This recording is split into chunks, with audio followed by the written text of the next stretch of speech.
Hello, hello, hello. Gusto niyo ba i-tour ko kayo sa cabinet ni Amo at saka sa rep niya? Pakita ko sa inyo yung rep Yung amo kong panic buying palagi. Tchanan! Yan. Puro beef yan. Beef, beef, beef. Ang mamahal pa naman ng beef dito. Pati pintuan yan, punong-puno ng beef. Diba? Beef lahat yan. Beef, beef, beef, beef, beef, beef. Dami. Mabawasan lang yan ng konti. Dadagdagan na naman niya yan. Bibili na naman siya ulit. So, ito naman. Medyo magulo nga lang. Maraming itlog. Yan. Marami siyang mga Chinese medicine dyan. Soft drinks. Yan. Mga gulay. Chinese medicine niya mga yan. Ito. Seafoods. Unlimited seafoods. Kaya nung umuwi ako ng Pilipinas, sabi ng mga kasama ko sa bahay, wala bang seafoods? Hindi nila alam. Nagsawa na ako dito kasi puro seafood si Amo, mahilig sa seafoods. Yan, tapos dito prutas. Yan, punong-puno ng orange. May dragon fruit. Tapos, punta tayo sa kabila. Dalawa kasi yung rep dito.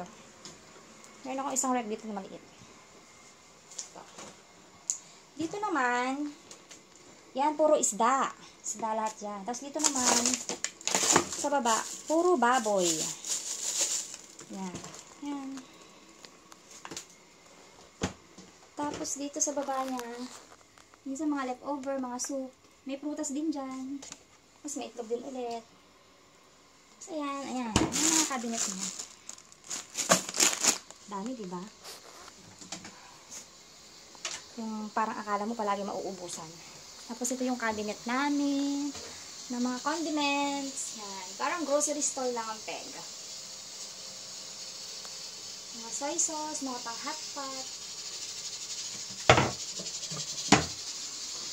Tapos ito. Yan, mga yan. Yan, sangkaterbang asukal, sangkaterbang powder. Nahilig kasi siya mag-bake. Oops, pasensya na, maingay. Tapos, yan. Puro pagkain din yan. Pagkain na matatanda. Tapos, yan.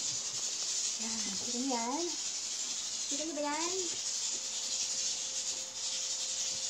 Ganyan mag-stock si Amo yung akala mo mauubos.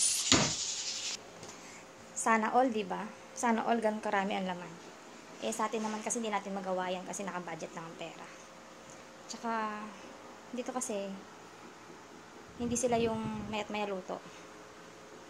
Ano sila? Nakaplano ba? Pati pagkain nakaplano. Yun lang. Bye!